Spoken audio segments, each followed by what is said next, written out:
So this year, one of the posters we're presenting is on our public patient involvement in how we set our research agenda and also how we select research projects themselves.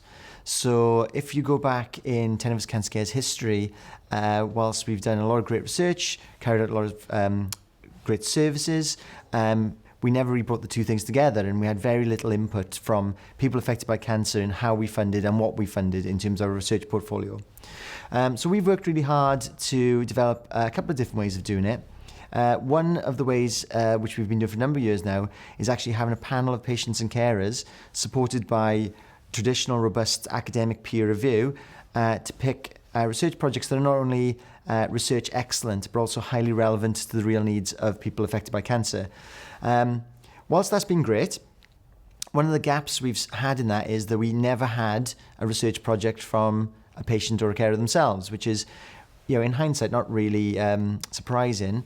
To write a research project, to be able to then carry that project out, understand the methodology, and simply just have the time and resources to do that are unfortunately beyond many people.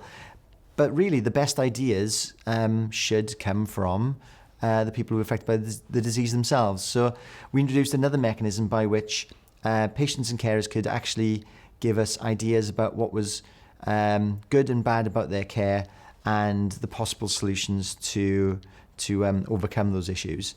So in that sense, we've got kind of one mechanism by which we have research by researchers selected by patients, and then research by patients, which is then selected by researchers, because then we challenge the researchers to try and meet those challenges, those issues that are raised. We're not just doing this now through our research funding, we're also doing it through our policy development. So we recently carried out a project in partnership with the Institute for Welsh Affairs, a think tank in Wales, where we've actually asked the public what was missing for them during their care, what was good about their care, and use that to almost crowdsource policy. So how we take forward asks for the Welsh Government and the UK Government and potentially Europe as to what could really be done to improve lives, what was important to them. The nice thing about presenting that here at the NCRI conference is that probably, as I said, going back even 6 or 7 years, we had very little public patient involvement in what we did. And really coming to the conference and seeing all the patient involvement, care involvement, and how that was embedded in the NCRI was probably one of the light bulb moments for us in showing where we weren't stepping up to the mark. And I think, therefore, it's really nice to come back here and really show at the conference the influence the previous conferences have had on us as an organisation.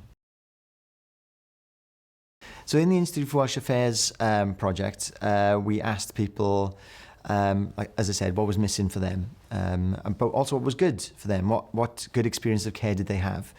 And we didn't really know what to expect.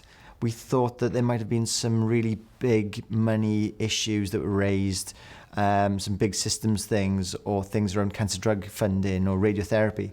But actually the issues that were raised time and time again were more around very practical quality of life issues. So travel times to hospital, information about accessing benefits and other wider supportive care.